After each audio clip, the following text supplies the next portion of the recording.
Hello everyone, I'll be doing a demonstration on a website called Duolingo. I have used this in the past and I honestly really liked how my students learned from it.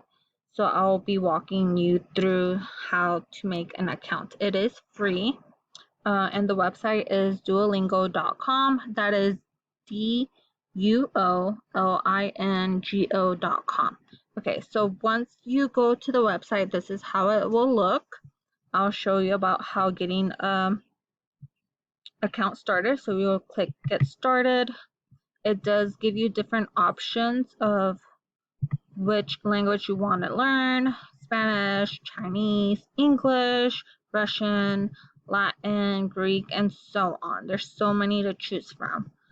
So I will go back and log into my daughter's account.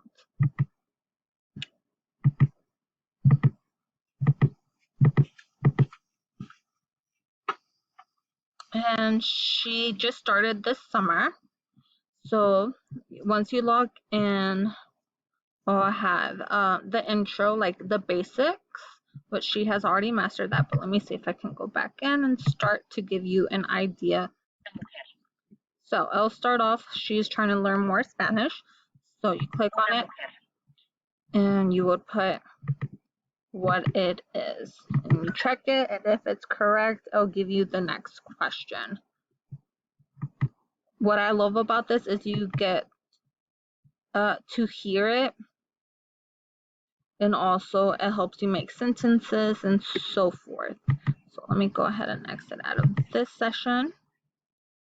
Okay, so there's that. That was like the introduction to it.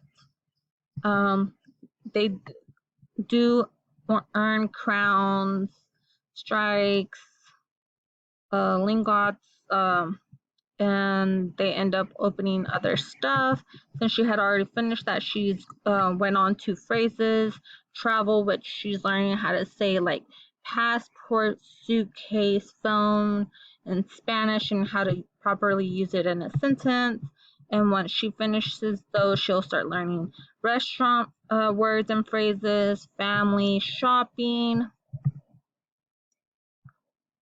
school, people, so on, and then it goes to like the next level and it starts getting a bit harder, and it keeps going, and the more you master it, the more you get into more harder stuff like weather, STEM challenges. Like I stated, I had used this in the past with my classes and they honestly enjoyed it. Once she unlocks 10 crowns, they unlock stories, which is amazing. They're read to them in that language. It shows them the words while the story is reading. Then when they're points and stuff, they get to purchase things from the store, which my kids honestly loved it, and they would all show off what they had learned. There is a dictionary, which they would type in the word and translate it just in case they are having difficulties. And it shows you how much they have practiced, the strength, if they are getting the hang of it, if they are not. This is where like parents or teachers can come back and take a look at how each student or their child is doing. So yes, I use Duolingo to introduce Spanish to my students in pre-K, since there was many of them trying to go to a dual language elementary school. So this was a great introduction to them to get used to learning a new language. I hope y'all enjoy it and look it up. It is free, and once again, the website is duolingo.com. Thank you.